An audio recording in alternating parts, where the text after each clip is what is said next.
Well, hi there, and good morning, or good evening, or good whatever the heck time it is where you are currently located in the world. All I know is that it is in fact morning where I am in Columbus, Ohio, where I'm about to go board a flight. I bought a one-way ticket out to Seattle, Washington, where I have purchased a car, a 26-year-old, 104,000 mile Porsche that has been sitting for the better part of a year and a half, where I will then drive that car 2,500 miles from Seattle back to Columbus, Ohio. What could go wrong? But we've got no time to worry about things that could go wrong right now. I need to get myself to the airport and catch a flight because we got to take ownership of a super sweet Porsche. This is about to be an adventure. Let's go ahead and get right into it. Rippin', tearin', the rippin' and the tearin'.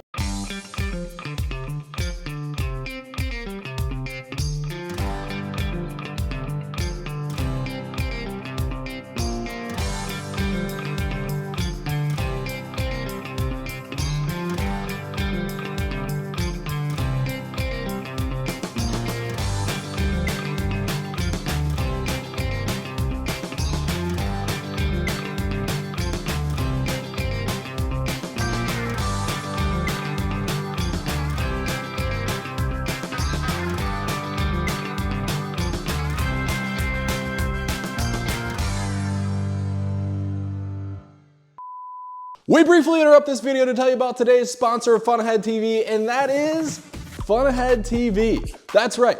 It is officially fall time, and to celebrate it being fall, over on FunAheadTV.com right now, every t-shirt and hoodie is marked down 10%. Get yourself one of these super nice independent trading company made hoodies for just $39.95. These things are super toasty, super comfortable, they fit very nicely, and they'll keep you nice and warm all fall and winter long. I'm always doing stuff in this thing, out in the yard, out in the shop, you name it, and it's nice and movable and durable no matter what I'm doing. Also, FunAhead TV t-shirts, which are Comfort Colors brand, are also marked down 10% over at FunAheadTV.com right now. Super high quality, pre-shrunk t-shirts. Get yourself one while supplies last and while you can still get them for 10% off. And as always over on FunAheadTV.com, free shipping on all orders over $50. Let's go ahead and get back to picking up this super sweet Porsche all the way across the country. Well, here we are in Seattle, of all places. I have flown all the way out from my house in Columbus, Ohio, out to Seattle to meet my good buddy Arthur, who I have known for quite some time through work. We used to be coworkers, and we are at actually his parents' house where I am buying a car from his father. Now, his dad is quite the car guy, and so is Arthur. They have such an eclectic mix of vehicles. Unfortunately, his dad has reached the age where he has some bad nerve problems in his leg and cannot drive a 3-pedal car anymore. So he is getting rid of his beloved Boxster, and I will be purchasing it. Here it is, we've got it up on the lift here. We're just doing some initial inspections, and we're gonna do some maintenance to it. Gonna drop the oil out of it here in a minute to take a look at it and just get a general bead on the overall health of the engine. And once we do that, and of course I'll go over the whole car with you guys, I will then be driving it about 2,500 miles from Seattle back home to Columbus, Ohio. Since his dad has had these leg issues, he hasn't really been able to drive the car much, so it has sat for the better part of about a year and a half, unfortunately. He has been starting it regularly and it's stayed on a battery tender, but it hasn't been driven much. So what could go wrong? Driving a 26-year-old German car that's been sitting for a year and a half. Oh yeah, and it has 104,000 miles on the clock. Yeah, we'll just drive it completely across country. Should be fine, right? Let's go ahead and give this thing a quick look over. So this is a 1998 Porsche Boxster base model. Now at this time, they only did the base. The S didn't come out until 2000, I believe. And 98 was the second model year for the Boxster. So starting out, you can see linkages wise, undercovers wise, this is from the AC. Everything looks like it is a 26-year-old car with 104,000 miles. Everything is in decent shape, but you know, it's been used, which is good. Good to see that. Making our way towards the back of the car, you can see this thing's 2.5 liter flat six engine, rated at 201 horsepower from the factory, I believe. Also, I already cracked the drain plug. We'll deal with that in just a second here. So that's why you see an oil drip, but more on that in a moment. So 201 horsepower, not an absolute powerhouse, but it actually feels pretty dang good in these things considering how relatively light they are, and it just makes it that much more fun and playful when you have just, you know, that low power. It really makes you work for every mile an hour that you squeeze out of it. So, okay, again, looking around, look at these teeny tiny little headers. So cute. Coming back, the exhaust looks decent. Everything sounds really good. We'll start it here in a little bit once we put the new oil in it. Linkages, again, back here look pretty good. There is supposedly something loose-ish somewhere. I don't know if it's in the sway bar bushings or what, but there's something that makes an occasional clunk. So we will have to keep an eye out for that. Brakes are aftermarket rotors, and they definitely look like they've been sitting for a while. Understandable. Like I said, it's been sitting a year and a half. Tires are, you know, a little on the bald side. Should be fine. Overall, they're not super cracked up or anything weird. They just, well, they are a little bit.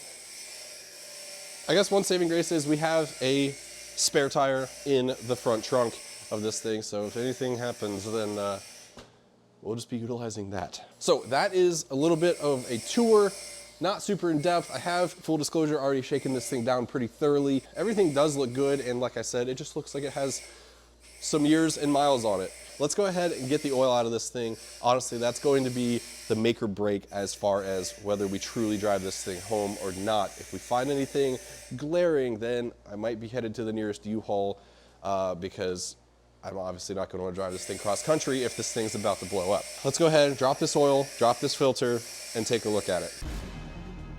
All right, moment of truth.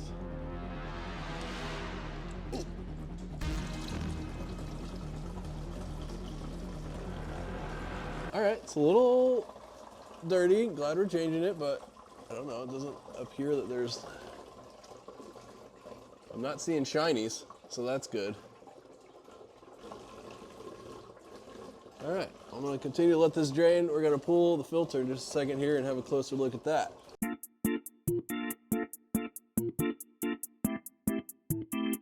All right, so on the note of eclecticry in Arthur's collection, check this out.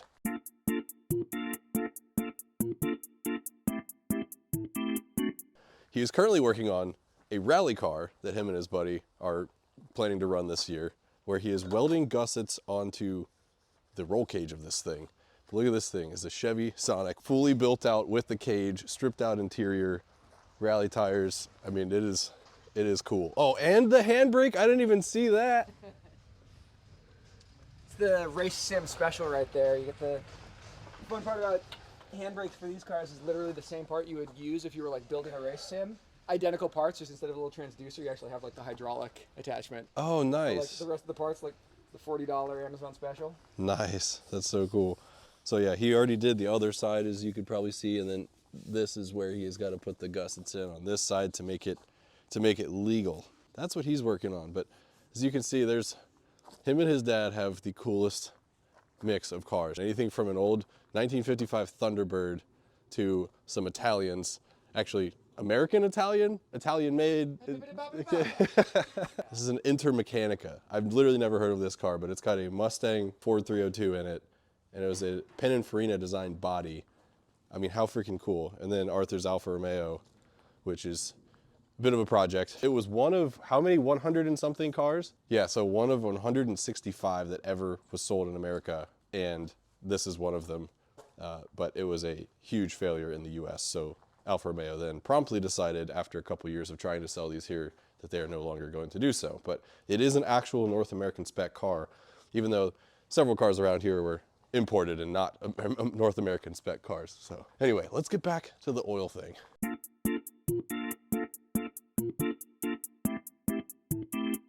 Okay, so the oil has just about finished draining. It's just dripping, so I suppose it has. I already put the new filter up in there, but the old filter is sitting over here. Let's just take a quick look at it. So obviously the oil was pretty dirty, so you know, inherently you're gonna have kind of a darker looking filter. But I went through all the pleats and actually didn't find a whole heck of a lot, except for, non-surprisingly, we found some bits of timing chain guide. You know, who knows which one of the timing chain guides was coming from, probably a little bit of all of them, but this is just about everything that I found. as far as debris in the filter. So if we saw huge chunks, that would be a big concern. Seeing little bits like that is pretty normal for a car of this, you know, age and mileage that has original timing chain guides in it. I'm pretty excited to see what these are going to be like, because eventually we're going to be doing an engine out on this car in just a couple months here. Anyway, so relatively clean bill of health, I would say, aside from just, you know, slightly used oil and the little timing chain guide bits. Not that concerning. I'm gonna go ahead and throw some oil back in this thing, and then we can do a quick test fire with it.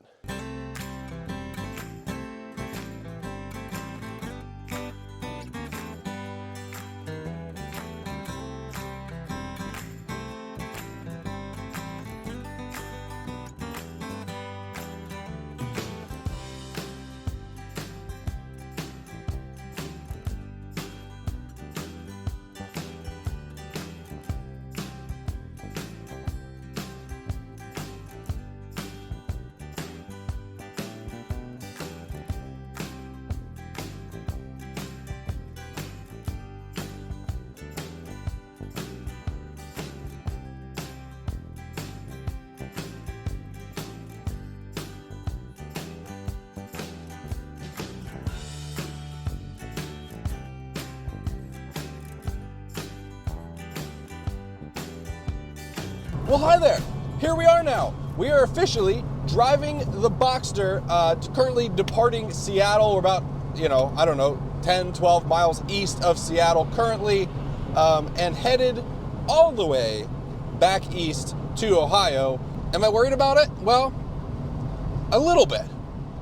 Not a lot, but a little bit. And let me tell you why. We already saw the car. Obviously, we did a nice underside tour of it, looked at all the ins and outs of it, did the oil change, yada yada. We know the state of health of the car is good overall.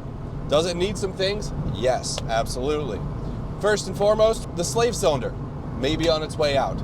It definitely requires a decent bit of clutch effort to actuate it, and that is one thing that likes to go bad on them. The tips of the slave cylinder have been known to break off, in which case you are completely stranded because you don't have enough lever length on the slave cylinder to actually actuate the clutch arm. That could be a huge problem, but so far so good. Crossing our fingers that we don't actually have to actuate the clutch too many times on the drive home. Hopefully we can just set it and forget it. The other thing is, I did find that the left front wheel bearing is on its way out. There's some play in it.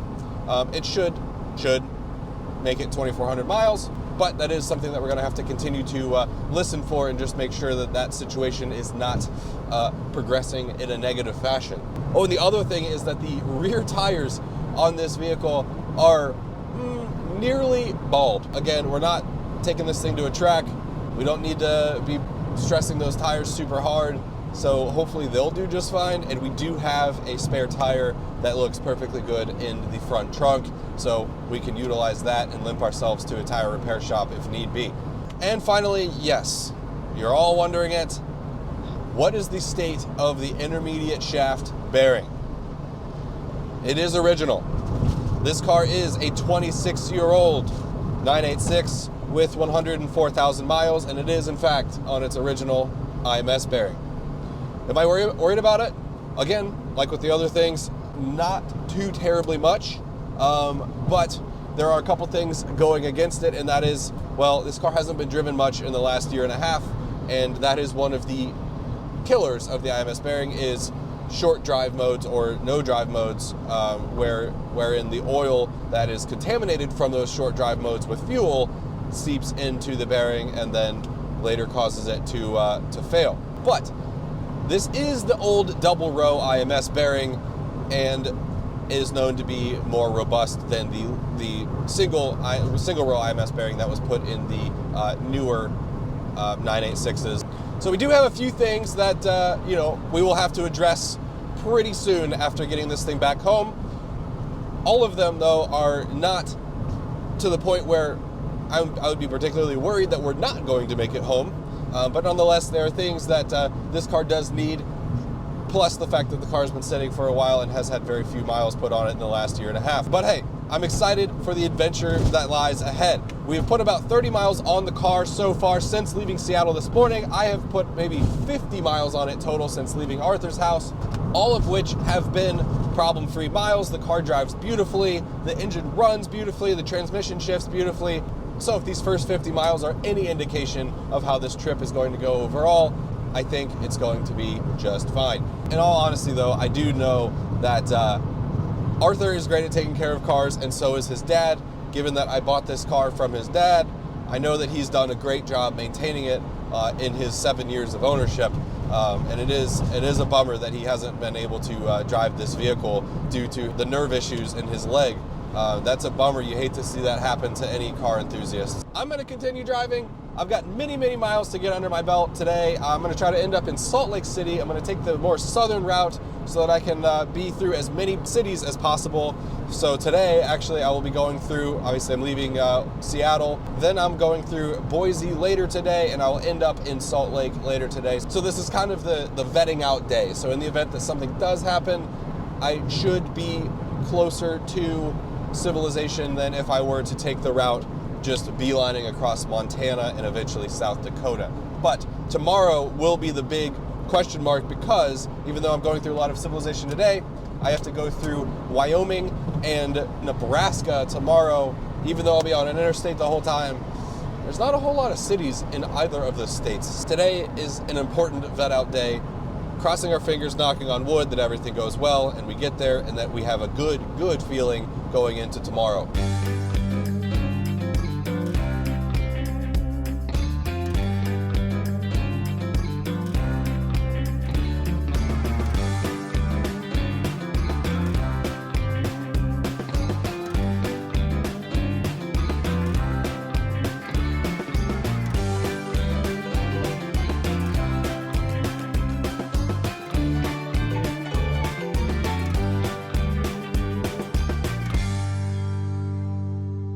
Well, here we are.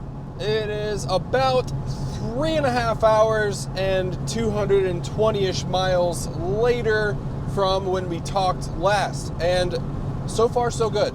I am approaching Oregon soon, I believe. And we're on, I don't know, kind of the ragged edge here. We're in the middle of freaking nowhere. Nonetheless, beautiful scenery. So you're probably wondering, how's the car doing? Well, again, yeah, so far so good. This little 2.5 liter is pretty incredibly efficient, I would say. I'm not exactly sure what kind of mileage I'm getting. I forgot to check. But nonetheless, it burns fuel a lot more slowly than the 3.8 liter in the 911 does. A few weird creaking sounds from the suspension. Nothing super weird so far. I did have this weird thing that happened a few times. It was kind of like a like surging thing at low speeds. I don't know what the deal with that is. I couldn't really recreate it very well, and it kind of worried me for a second, but it did it a couple times, but it didn't shut me down, so not sure what's going on with that. A few moments later. Well, here I am in a freaking parking lot somewhere. I had only just crossed over into Oregon, and I got a really bad misfire all of a sudden. Here's my situation. I have a cylinder 6 misfire detected. It seemed to be a very consistent misfire, and it literally just shut the cylinder off, and then I tried to restart the engine. Oftentimes, it will retry to fire cylinder, whatever cylinder was consistently misfiring. In this case, it seems like it didn't.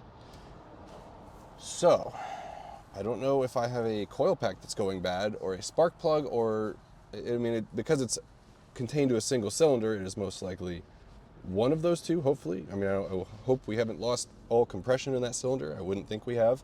I have no reason to believe we have. The engine sounds fine, like physically, as it's running. I think what I'm going to try to do here, course of action wise, is reset these codes, see if the engine wants to run fine. And I mean, I'm sure it will come back eventually, but then maybe I try to find an auto parts store that at least has a spark plug. I highly doubt they're going to have a coil pack, but maybe. And then we try to swap it out. Got a couple things to do. Let's see what happens. All right, now I just cleared the trouble code. Let's go ahead and fire up the engine and see if it's still acting up.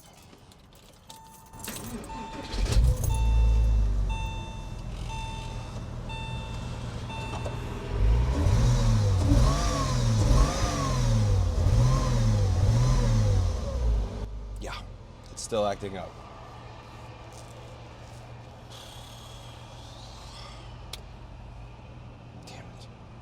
I mean, it could also be an injector as well, but nonetheless, it's not okay to keep driving on this engine like this.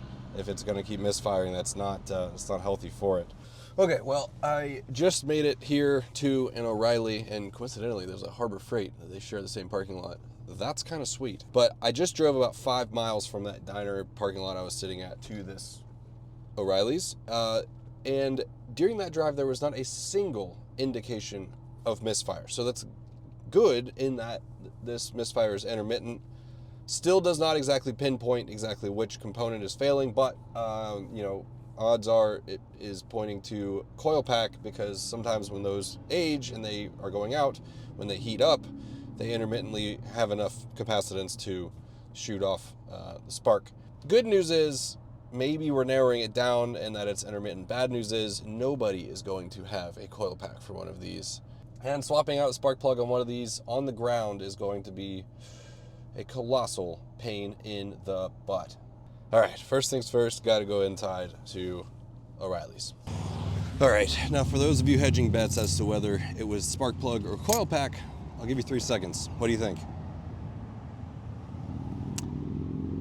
Coil pack, almost certainly. Now, what do we always talk about on this channel? Aging rubbers and plastics, and look at this, everybody. My guess is these just haven't been changed out in a while, and then the fact that this vehicle has been sitting for so long, you know, this plastic just kind of got dry rotted, and then now that I'm making it hot by driving it, and consistently hot, I think it just couldn't handle the heat, and it's starting to split apart. And I don't know if I got any moisture in there or what, it's possible, but this thing is KO'd. And the spark plug, I don't know, I mean, it had some wear on it, sure. Anyway, there's some degradation of the spark plug. Fortunately, those are easy to find. But the coil pack is not. So my plan of action is swap out the spark plug, which I just got one at an AutoZone here. I ended up moving up the road because the O'Reilly's was freaking useless. And I'm gonna just shoot towards the nearest Porsche dealer. I don't know if that's in Boise or what. Hopefully I can get my hands on a coil pack and then swap it out. Amazingly, cylinder 6 is the one that is closest to the rear wheel and least covered up by the undercovers and the side covers of the engine, miraculously. So crossing my fingers that this is the only cylinder that ends up having an issue, because it has very easy access, and I was able to pull this spark plug and coil pack within like 5 minutes. So I'm gonna swap out this spark plug, put the old coil pack back, because it's my only option for now. Hopefully that resolves some of our misfire. And we just got to keep chugging down the road. All right, well, here we are back in the car. I got the new spark plug installed and the very old, very decrepit coil pack reinstalled. Car started just fine and showed no signs of misfiring. Hopefully it stays that way. Hopefully the spark plug, having a new spark plug rather, will allow that coil to have to do less work to make a spark. So what's the plan? Well, I am about 4 hours away from the nearest Porsche dealership, which is in Boise. So I'm going to point the front of the car straight in that direction and hope that they have a coil pack. Right now we are leaving civilization. We're driving away from like 3 different U-Haul centers in this town, and we're going to be going out to the middle of freaking nowhere between here and Boise. So the other thing is, if another thing happens and slows us down, I mean, we just lost a lot of time. I mean, this dealership closes at 7, and right now I think I'm going to be arriving there at like 6. So if I have like another 1+ hour slowdown, we're just going to have to park it for the night wherever we end up having to park it, so that we can then go to a dealership that's going to be one of the few places that actually has this part in the morning. Great. Okay, well, update. It has been probably the better part of 5 hours since we last talked. The misfire is still there. The spark plug, unfortunately, was not enough of a fix. I mean, obviously the problem is the coil, and that's that. Like I was saying, I was heading towards the Porsche dealership in Boise to hopefully be able to get that part. They didn't have it. So here I am back on the road. I need to do another 4 hours of driving between Boise and Salt Lake. And it is still intermittently misfiring. Fortunately, it doesn't do it all the time. As long as I keep the engine above like 2,500-ish RPMs, it drives like normal. when I put the engine under load at lower RPMs, it begins to misfire very badly on cylinder 6, and so therefore stop and go traffic is no freaking bueno. Not ideal, but fortunately I can cruise down the highway with all 6 cylinders firing, so that's very good news. Hoping to make it to Salt Lake. I did in fact call ahead to a Porsche dealership in Salt Lake, and they do have the part. Obviously I'm not going to make it in time because it's currently like 6 p.m. and I'm 4 hours away, but they open at 7:30 tomorrow morning and I'll be able to go get it. Unfortunately, this is the Porsche dealership on like the very south end of Salt Lake City, and I'm staying on the very, very north end. So I'm gonna have to go a little bit out of my way to go acquire said part. It's crazy though, like, you know, you get on FCP Euro or Pelican Parts and they're super readily available, but dealerships don't carry these, which were coils that were used on the M96, M97 engines from 1997 all the way up till 2008. It's like a decade of Porsche models that utilize these coils, and for whatever reason, multiple places in Boise did not have them. So we are cruising along just fine right now. Knock on wood, we continue to be able to do so. One thing that is very worrying, however, is the fact that I am about to approach some rain here in a little bit, and it looks like a very heavy storm. I have been able to stay driving in the dry so far since encountering this issue, which is great on multiple fronts, because my tires are completely bald in the rear and I have exposed electronics in that coil pack.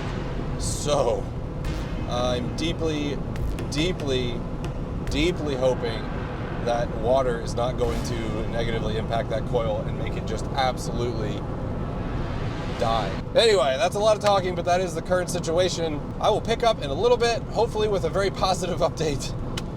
Cross your fingers. Yeah, this is not ideal. Okay, it is sometime later. We've now done about 108 miles since the Porsche dealership in Boise. We just made it past the rain, I think. Fortunately, it was not torrential downpour. That coil pack that's cracked wide open seemed to still behave properly even through that. So hopefully it can not get any worse. That's just my biggest fear at this point. I have about 3 hours left until my hotel, right at about 200 miles. I don't know, it's a little nerve-wracking. The later it gets in the day, the less people you can call. And also we're in an area that is sparse. Not too many exits. So if I did need to pull over, the term no services comes to mind. Well, here I am in my hotel in Salt Lake City. A dramatic day one of driving has finally come to an end, and it is 10:15 p.m. And I left at 8:45, so a 12-hour day of driving definitely was made quite a bit longer by the issues that we encountered, but we made it here nonetheless, so I can't be mad. And in fact, I'm not mad. We had fun. So, one day down, 2 days, hopefully just 2 days to go. We'll be hitting up the one of the Porsche dealerships in Salt Lake City tomorrow morning first thing to get that coil pack, which they said they had. Gotta hit the hay. Some much needed Z's ahead, hopefully, and I'll see you guys in the morning. Well, good morning. Here we are, start of day 2. It's raining. It's raining in Salt Lake. What the heck, Salt Lake? Thought this was like a nice weather city. The car is sitting here idling and warming up, and it is doing the same thing that it was yesterday. Obviously, I didn't expect a big change, but potentially even worse. I need to go get fuel, and I need to drive about 1 hour to this dealership that has this part. We'll get on the road, hopefully get this part, get it swapped out, and hopefully that solves our problem. Well, teeny tiny little baby update time. I have myself the coil. It just got done pouring rain, so it is wet out, and I'm not really looking forward to laying on the ground to change this out, but I'm gonna kind of basically have to get to that point. So good news is we have a coil. Bad news is my tires, my rear tires, especially the right rear, is literally coming apart, like it's cording. So I called around to some tire shops, and I'm now going to be getting some rear tires. So today is basically going to be car R&R day. I don't think we're going to be getting a whole lot of miles down. Hopefully later today we can, but I have a strong feeling we're going to be staying somewhere in Wyoming maybe, because I don't know if we're going to make it all the way to Nebraska today. Where I wanted to stop was Lincoln, Nebraska. That would have been a 12-hour drive, doable if I got up early and went straight there with no issues. But obviously, I'm still futzing with this. It's now like 9 o'clock, and they said the place that can get my tires aren't going to get them until like maybe noon at the soonest. So, therefore, that hoses the entire morning. If this coil doesn't fix our issue, which I'm really, really hoping it does, but if it doesn't, then that means it's something either fuel injector related or something in the cylinder is failing, like, for example, the valves aren't sealing properly or something compression related, basically. I wouldn't think that would be the case because it is very intermittent. It works sometimes and it runs very smoothly, then all of a sudden it goes out. Sounds like a coil. If that's not it, then basically we're gonna have to resort to U-Haul. Let's go ahead and get that swapped out, take it for a test drive, and just see what it's doing. All right, I just got the coil swapped. Yes, I'm a little bit wet. Not as bad as I thought it might be. Moment of truth.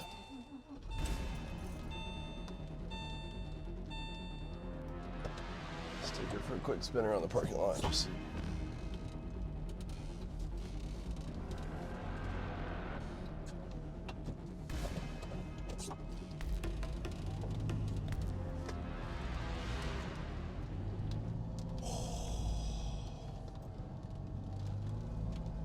butter, baby.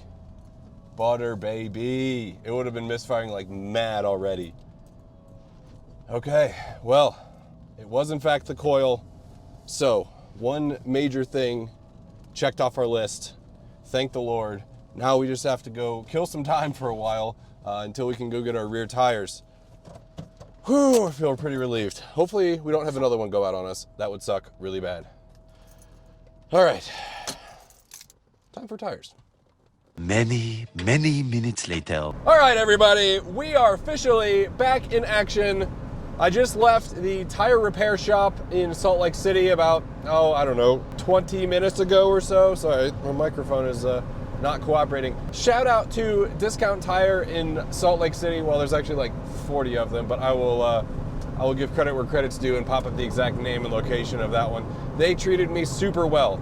It did take about 8 hours in total because they had to order the tires this morning and then, you know, they didn't get them until 4. But once they got them, it literally took them 20 minutes. Like, maybe not even 20. I bet it took them 15 minutes. And they are super detail oriented. Many of my longtime viewers will know, I absolutely hate letting anyone else work on any of my cars. It just irks me to the core. I've worked in the industry, so I've seen how the sausage is made. These guys do everything in their power to make you comfortable with what they're doing. They're telling you, yep, we're setting the fronts to this pressure, we're setting the rears to this pressure, we're torquing your wheels to this torque, as opposed to just crappy places that just throw your wheels on and just like ugga-dugga them with the impact. Anyway, we are on the road again. I'm getting on the road at about 5 o'clock, so I hit the morning and the evening rush hour with all of my shenanigans in Salt Lake City. And we are heading to Rawlins, Wyoming, I think it is. So that's gonna be about a 4.5 hour drive for me this afternoon. Basically, I'm just trying to get some mileage down. And hold on a second. Sorry, I'm stuck behind a camper pulling a car going up this mountain pass. Anyway, I really need to be not filming and actually like driving in this section of road because it's a mountain pass. But today was a good day in that we solved 2 fairly major issues with the car. We got the coil pack changed out and that fixed our misfire issue. And we also got new rear tires on the car, which desperately, desperately needed to be done. Yesterday's 800 miles just absolutely did those tires in. I think just their age and them being pretty dry rotted meant that they just had 0 endurance left in them. Anyway, I'm gonna keep getting some mileage under my belt, and I will talk to you guys, hopefully, at the hotel when I have arrived. Hopefully. Knock on wood. Pray for me.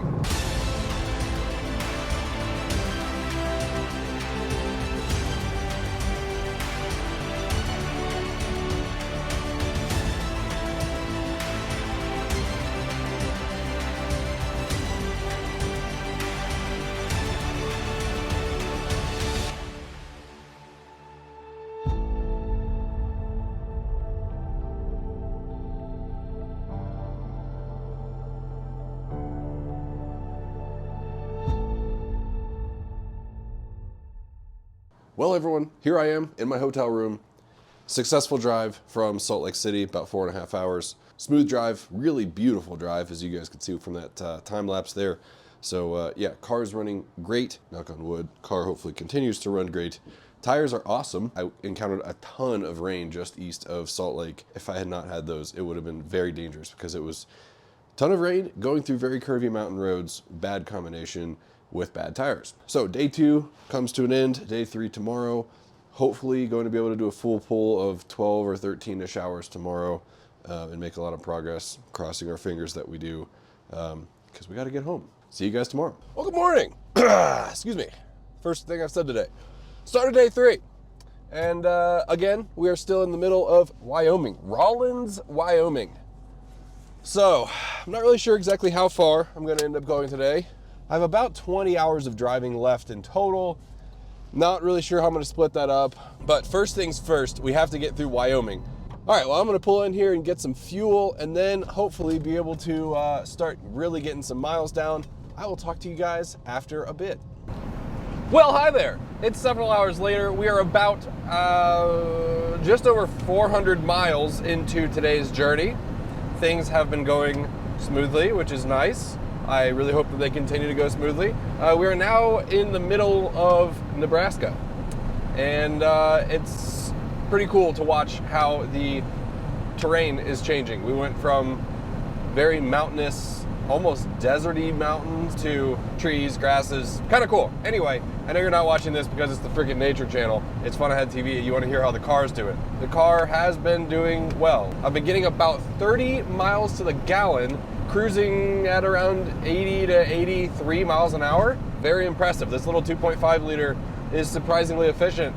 And this thing just is nice. It's nice to road trip in. It's just a nice feeling car. It's very solid. I decided I'm going to stop just east of Des Moines, which will, I think in total have been about just over an 11-hour day, which means I'll have probably just over or just under 9 hours tomorrow, maybe just over 9 hours, I'm not sure.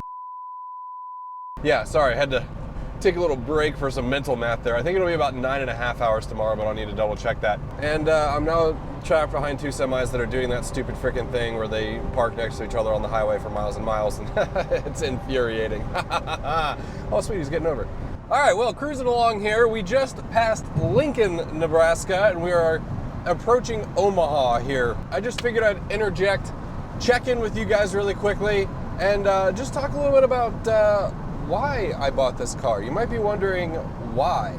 Well, we're going to get into more of the specifics about what exactly we're going to be doing with this car in a future episode. I think you guys are going to really enjoy what I have in store for this car, so stay tuned for that, and please subscribe if you're not already so you can make sure that you don't miss it. But aside from what we're going to be using this car for on the channel, I have just always wanted one of these cars. That is one of the big drivers behind buying this car in the first place. When I was 5 years old, showing my age a little bit here, it was 1997.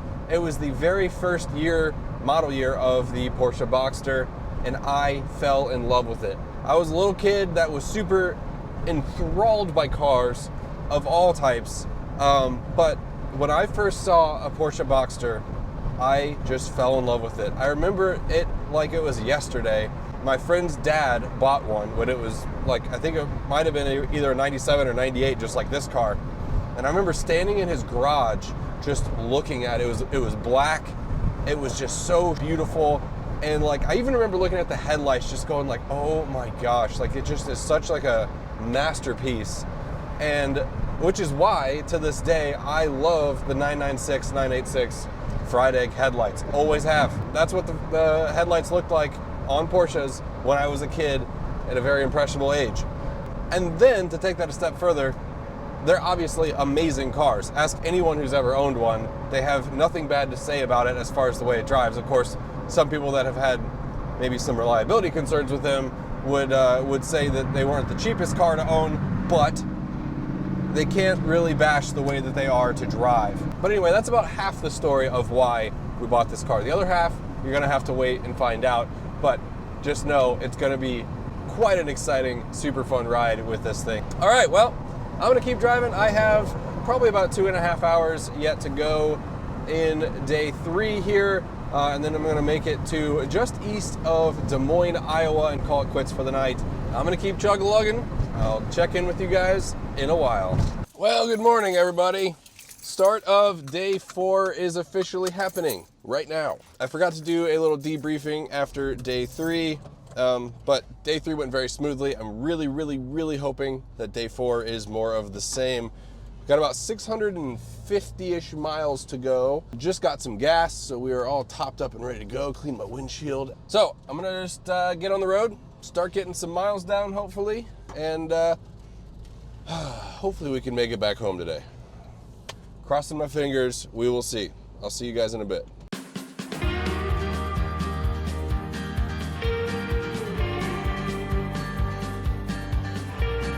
I just had a thought as I'm cruising along here on I-80, cruising through Iowa. And I figured I'd, share with you guys. Let me preface this by saying your boy lives in a freaking cornfield. So maybe I'm a little biased, but Iowa's very pretty. I know a lot of people don't share that opinion with me because all they see is corn. But the amount of rolling hills and just with cornfields and, it's not just flat, it's actually pretty scenery. Feel free to blow me up, but I believe that it is pretty. And you know what? I think Kansas is pretty too.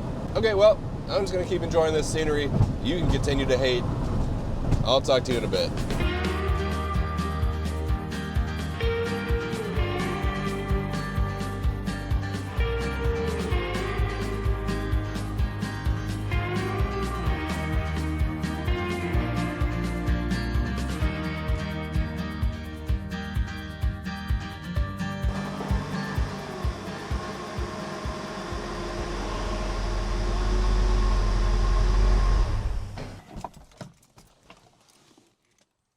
Oh, hey. Well, that was quite the journey, but we made it, folks. We made it. And honestly, I had zero doubts. Yes, we had a little bit of a reliability concern right when we took off, but honestly, I fully expected there to be some bugs with this car. That's exactly why I did the more southern route going through Boise and Salt Lake City. And in the end, doing that was definitely beneficial because even though we kind of fell flat in Boise, Salt Lake City had everything we needed with regards to being able to get that coil pack and some brand new tires for this thing, so it was perfectly cherry and ready to go the rest of the way home. This thing is such an absolute sweetheart though. I am falling in love with this thing big time. It is such a great road tripper. It has so much character. It's super practical because it's got the frunk and the trunk. It's comfortable. I mean, what more could you want out of a sports car that can also do so many other things very practically? I'm honestly feeling super good, and I just got out of the car from a 10-hour journey from freaking Des Moines. And here I am, ready to put more miles on it. We're gonna go ahead and call it here for today. Huge shout out to Arthur for setting up this deal. It was awesome hanging out, and I really appreciate you making this happen. And huge shout out to Arthur's parents for their hospitality and just working with me and selling me this car. I am so thrilled to be the new owner of this car, and I promise I'll take good care of your baby. So many more things yet to come for this car. This is just the beginning, and I'm honestly super excited about all the things that we're going to do with it. And you definitely don't want to miss it. So if you're not already, please do me a huge favor and subscribe to the channel so you don't miss those super sweet things upcoming for this car. And please drop a like, it really helps out my channel immensely. And also please comment down below if you made it this far into the video. Just say, I'm here, I watched. Huge shout out to each and every one of you guys for watching. I really appreciate each and every one of you for being here. Yes, you, I'm looking right at you, and I will see you all in the next video. See ya. Thanks so much for watching that video. If you want to see even more great FunAhead TV content, please click the link right here. I'll see you over there. Rippin', tearing, the rippin' and the tearing.